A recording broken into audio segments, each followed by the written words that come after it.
The 22-year-old star has proposed a theory regarding the recent decline in NBA ratings and suggested a potential solution for improvement. Current season ratings reflect an average of only 1.4 million viewers across national networks like ABC, TNT, and ESPN, as reported by Sports Media Watch. This marks a significant overall decline of 18% compared to last season, with ESPN experiencing a 28% decrease through November 21, according to Yahoo Sports. This trend is concerning in light of an impending record-breaking 11-year television deal worth $76 billion for the 2025-26 season. The new agreement nearly triples the NBA's annual revenue from the current deal. While ABC and ESPN retain broadcasting rights, Amazon Prime and NBC Universal will also air select games after TNT lost its rights. WNBA star Clark, who had an impressive debut season last year, shared her insights about the NBA ratings drop on the New Heights podcast with Travis and Jason Kelsey. "I believe the average basketball fan may not fully appreciate the skill of NBA players and may perceive that they are not putting in effort," Clark noted.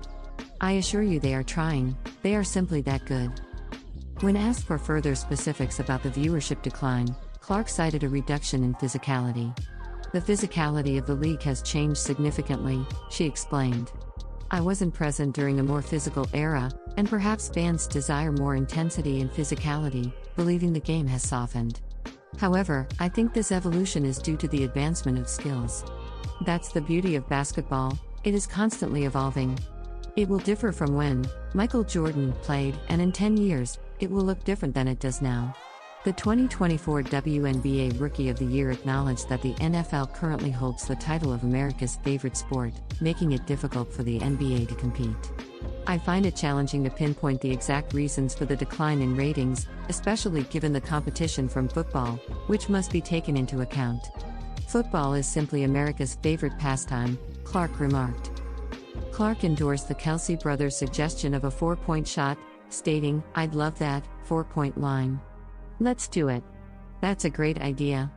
NBA Commissioner Adam Silver considered the 4-point line. Clark's league, the WNBA, experienced unprecedented success last season in terms of viewership and attendance, with a 170% increase in average viewers for regular season games, attracting 54 million unique viewers in 2024. The WNBA is set to resume on Friday, May 16, while Clark will kick off her season on May 17 against Angel Reese's Chicago Sky. New Indiana Fever head coach Stephanie White has committed to assisting Caitlin Clark in managing the pressures of her superstar status as she aims for specific goals in the upcoming season. The 2023 WNBA Coach of the Year assumed her role in November after Christy Side's departure following the Fever's playoff exit. Under Clark's leadership, the franchise reached the postseason tournament for the first time since 2016, finishing in 6th place. This achievement is among many for the point guard during her outstanding 2024 season, where she was named Rookie of the Year after setting records for single-season and single-game assists, establishing a new rookie scoring record, and achieving the first triple-double by a rookie. Clark's rapid ascent has brought significant attention, and although she remains focused, White, a former WNBA player, is committed to assisting the 22-year-old in managing the high expectations resulting from her record-breaking season. "Just being there to help her navigate some of the challenges she faces is something I'm happy to do," the 47-year-old stated on the Coaching You podcast. "None of us can fully grasp what she experiences daily. She bears significant responsibilities within our league, given her talent and popularity. She's like Taylor Swift too. Being a resource for her, having been a player in this league and having faced some of the same challenges, will hopefully provide some support." Despite being recognized as Time's Athlete of the Year for her remarkable debut season in the WNBA, White sees potential for further growth and has outlined her expectations for Clark as she aims for a championship title. "She adjusted to this league incredibly quickly. Now, it's about evolving into not just a great player but a great leader for the team, so we can win championships," White noted. The experienced head coach, returning to the Fever after previously leading the team from 2015-16, also highlighted the significance of Clark's development both on and off the court. "She's a fantastic player with a high basketball IQ," White remarked. During their recent discussion about strategy, I asked her, "What areas do you want to improve?" We then discussed methods for accomplishing those goals. I also shared how we can utilize her skill set more efficiently and effectively overall. White has already commenced her new duties and is returning to a familiar environment, having been part of the Fever's coaching staff from 2011 to 2016, including 2 years as head coach. Clark is poised to return for the upcoming WNBA season, which begins in May, with the aim of achieving back-to-back playoff appearances for both herself and the Fever.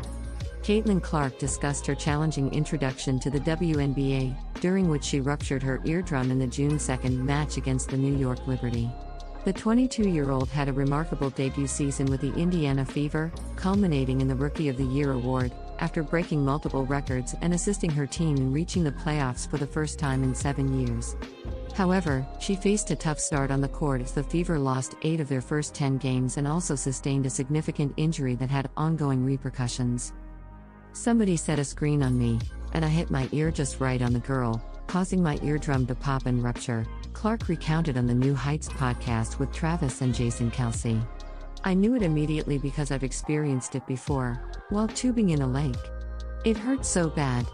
That was my welcome to the WNBA moment." The Fever faced a challenging game against the Liberty, suffering a substantial loss with a score of 68-104, bringing their season record to 2-9. Following her injury, Clark informed reporters that the event had impacted her hearing. "I don't want to go into details, it'd probably be quite unpleasant, but no, I feel fine. I can't hear well out of one of my ears," she commented afterward. Despite the game's results and her temporary hearing issues, Clark shared positive news about her ear's recovery 7 months after the injury. "It takes months to heal," Clark explained. "After the season, the doctor needed to check if it had closed, and if it hadn't, a minor procedure would have been necessary. Fortunately, it closed, and I was fine." Since her injury, Clark has swiftly transitioned from a successful college basketball star to Time magazine's Athlete of the Year at just 22 years old, reflecting her unwavering dedication to excellence. She has also become the most sought-after guest on New Heights, joining an impressive roster that includes NFL icons such as Rob Gronkowski, Shannon Sharpe, Patrick Mahomes, and Hollywood celebrities like Arnold Schwarzenegger. In basketball, comparisons can be as unyielding as a full-court press. Every move, dribble, and pass is scrutinized, often compared to others. Angel Reese, known as the Bold Bayou Barbie, has frequently found herself in the shadow of Caitlin Clark, her rival on the court and in the media.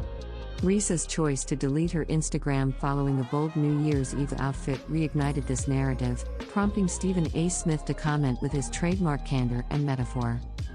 But does Reese's recent action indicate a shift in her branding or merely a young athlete expressing her individuality? In a recent episode of The Stephen A. Smith Show, the outspoken sports analyst explored Reese's decision, using Clark as a reference point.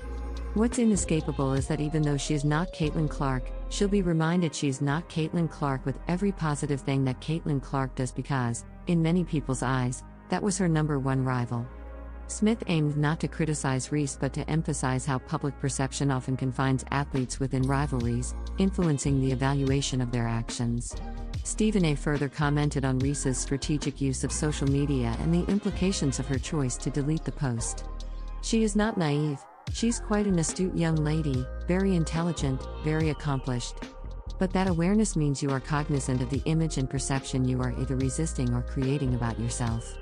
His analysis underscored Reese's self-awareness, recognizing that her proficiency with social media serves both as a platform for empowerment and a source of scrutiny. Caitlin Clark has frequently been regarded as the gold standard sharpshooter with a seemingly impeccable public image. Her brand conveys perfection, precision, and focus, much like her playing style. Conversely, Reese has adopted a more vibrant and rebellious identity, embracing her nickname Bayou Barbie and making bold fashion and lifestyle choices. Reese's New Year's Eve post followed suit. The Chicago Sky star donned a striking brown dress featuring cutouts and a high slit, complemented by gold jewelry and a sleek black purse. Although the post rapidly gained attention, it also attracted criticism, prompting Reese to completely deactivate her Instagram account. Stephen A. contextualized this decision by stating, "By pulling it down, you clearly felt there was something wrong with it. That's part of the judgment that comes against you, fair or unfair." As the discussion shifted to Smith's personal views, It became evident that Reese's branding challenge was not solely about public perception but also about balancing personal expression with societal expectations.